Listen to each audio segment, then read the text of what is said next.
नमस्कार मैत्रिणींनो. Expectation hertz हे तुम्ही ऐकलेलंच असेल. तर हे खरं आहे. वयाच्या वेगवेगळ्या टप्प्यावर आपल्याला वेगवेगळ्या अपेक्षाभंगाच्या दुःखांना सामोरं जावं लागत असतं. लहानपणी आपल्या आईने आपल्याला मार दिल्यावर आपल्या आजीकडे आपण जातो की ती आपल्याला प्रेमाने जवळ घेईल, पण आजी पण अजून केलेल्या चुकीसाठी आपल्या पाठीत 2 धपाटे घालते. तर अपेक्षाभंगाचं दुःख होतंच. ज्या मैत्रिणीशी आपण रोज आपला लोणचं पोळीचा रोल शेअर करत असतो, पण ती आपल्याला चोरून चोरून बोरकुटच्या पुढे तोंडामध्ये टाकत असते, हे बघून अपेक्षाभंग होतो. आपण लहान असताना आपल्या घरी जर कोणी पाहुणे आले तर आपण अशी अपेक्षा करत असतो की यांनी आपल्यासाठी काही खाऊ आणला असेल, पण त्यांनी तो खाऊ आणलेला नसतो. मग आपल्याला वाटतं हे जाताना तरी आपल्या हातावर 10-20 रुपये टेकून जातील, पण ते जाताना एक मनाच्या श्लोकाचं पुस्तक तुमच्या हातावर टेकून जातात.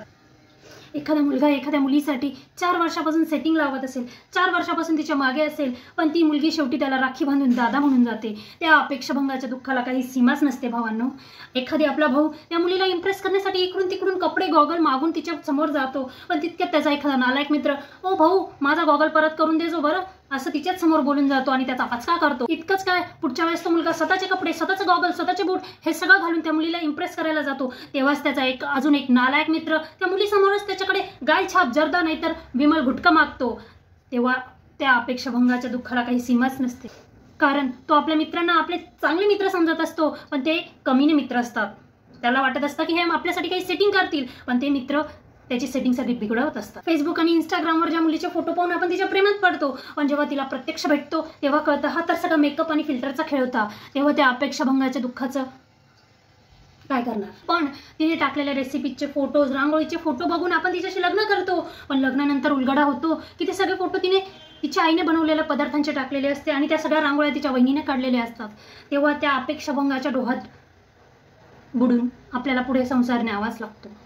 तेव्हा एखाद्या मुलीला तुम्ही गरीब गाय समजून घरात सून म्हणून घेऊन येतात, पण तुम्हाला लग्नानंतर कळतं की ती गोगल गाय आणि पोटात पाय आहे. त्या अपेक्षाभंगाच्या दुःखाचं तुम्ही काय करू शकतात? काही करू शकत नाही. ज्यावेळी तुमचा नवरा तुम्हाला सांगत असतो की मी तुला तनिष्कमधून 5 तोळ्याचा नेकलेस करून देईल, पण नवरा PNG मध्ये घेऊन जाऊन आपल्याला 2 तोळ्याची माळ करून देतो, त्या अपेक्षाभंगाच्या दुःखाला आपण काय करू शकतो मैत्रिणींनो. जेव्हा तुम्ही एखाद्याच्या घरी पाहुणे म्हणून जात असतात आणि तुम्ही अपेक्षा करत असतात की मला तिथे जाऊन श्रीखंड पुरी खायला मिळेल, पण तुम्हाला तिथे जाऊन पिठलं भाकरी खायला मिळते, तेव्हा त्या अपेक्षाभंगाचं दुःख खूप मोठं असतं.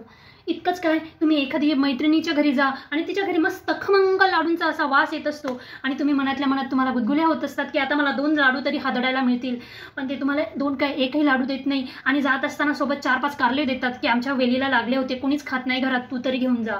त्या अपेक्षाभंगाच्या दुःखाने त्या कारल्याचा रस करून पिऊन घ्यावासा वाटतो. जेव्हा तुमच्या घरी एखादी नातेवाईक येणार असते तेव्हा तिच्यासाठी आपण खूप प्रेमाने खूप सारे दुकानं फिरून आणि महागातली साडी घेऊन येतो, पण 2 महिन्यांनी जेव्हा आपण तिच्या घरी जातो त्याच साडीची पायपुसणी बाथरूम बाहेर केलेली असते. तेव्हा तुम्हाला कसं वाटत असेल मैत्रिणींनो? सांगा मला कसं वाटत असेल? खूप वाईट वाटतं. त्याला आपला बेस्ट फ्रेंड समजत असतात, आपल्या खूप चांगल्या मैत्रिणी आहेत हे समजत असतात, पण ते लोक तुम्हाला टाइमपासचे फ्रेंड समजत असतात. असे चिटचॅट करण्यासाठी, टाइमपास करण्यासाठी तुम्हाला ते भेटत असतात आणि बोलत असतात. हे कळल्यावर तुम्हाला खूप जास्त दुःख होतं.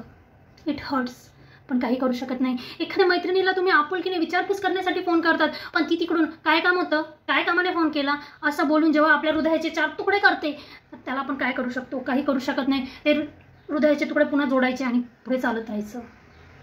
जेव्हा तुम्ही फेसबुकवर एखादी व्हिडिओ अपलोड करतात, 6 मिनिटाच्या व्हिडिओला 2 मिनिटात लाईक येतात आणि कमेंट्ससुद्धा येतात व्हेरी नाईस वगैरे म्हणून, तेव्हा अपेक्षाभंगाचं दुःख होतं. पण काय करणार? वेगवेगळ्या प्रकारचे अपेक्षाभंग असतात. तुम्ही एरवी घर खूप छान नीट आवरून ठेवतात, पण त्यावेळी तुमच्या घरी कोणी फिरकत नाही आणि ज्या दिवशी तुमच्या घरात खूप सारा पसारा असतो त्या दिवशी तुमच्या घरी पाहुण्यांवर पाहुणे येत असतात. जी भाजी तुम्ही रोज एकदम फक्कड छान करतात, पण नेमकं पाहुणे आले त्या दिवशीच ती भाजी बिघडते. इतकंच काय, आपण सगळे काही तांदूळ निवडून छान असा भात केलेला असतो, पण नेमका एक खडा आपल्याकडून सुटतो आणि नेमका तो एक खडा अशा खाष्ट आणि खडूस आणि फटकळ व्यक्तीच्या ताटात जातो. तर दुसऱ्यांकडून अपेक्षा ठेवणं बंद करा. अपेक्षा ठेवायची असतील तर स्वतःकडूनच ठेवा, असंही मी तुम्हाला सांगणार नाही, कारण आपण स्वतःसोबत खूप सारे गडबड करत असतो. आपल्या भावा बहिणीच्या लग्नासाठी आपण छान डान्स बसवलेला असतो, पण ऐनवेळी आपण पूर्णपणे ब्लँक होतो आणि आपल्याला काही आठवत नाही. आपण काहीतरी वेगळंच भाषण तयार केलेलं असतं, आपण स्टेजवर गेल्यावर आपण काहीतरी वेगळंच बोलतो आणि असं बरंच काही गडबड आपण करत असतो. पण काय करणार? स्वतःकडून अपेक्षा ठेवणं ते पण मी तुम्हाला सांगू शकत नाही आणि मी तुम्हाला हे पण सांगणार नाही की तुम्ही कुणाकडूनच अपेक्षा ठेवू नका, कारण आपण एक मनुष्य प्राणी आहोत आणि मनुष्य प्राण्याला काहीतरी भावना असतात, त्यामुळे तो अपेक्षा ठेवणारच आहे कोणाकडून तरी, आणि ज्याच्याशी आपण चांगलं वागतो त्यांच्याकडून चांगलं वागण्याची अपेक्षा ठेवणं हे काही वाईट नाही आहे. पण मग मी तुम्हाला इतकंच सांगेल की अपेक्षाभंगाचं दुःख पचवायला शिका आणि त्यातून पुढे जायला शिका. अपेक्षाभंगाच्या डोहातून पुढे जा. चला, मी पण जाते आता.